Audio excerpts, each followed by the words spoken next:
Hi hello అందరికీ restaurant స్టైల్లో పచ్చిరొయ్యల fry ఎప్పుడన్నా మీరు ట్రై చేశారా? నేనైతే ఈరోజు ట్రై చేశానండి. అందుకే మీతో కూడా షేర్ చేసుకుంటున్నాను. చాలా బాగా కుదిరింది.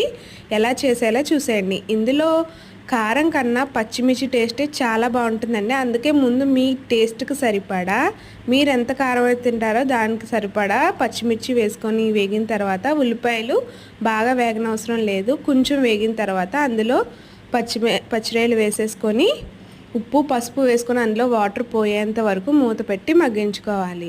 తర్వాత దీంట్లో ధనియాల పొడి కారం వేసుకొని బాగా వేగిన తర్వాత కొత్తిమీర కరివేపాకుతో కొంచెం వేగిన తర్వాత తీసుకుంటే నిజంగా దీంట్లో టేస్ట్ అనేది ఎక్కువగా కొత్తిమీరది కరివేపాకుది బాగుంటుందండి.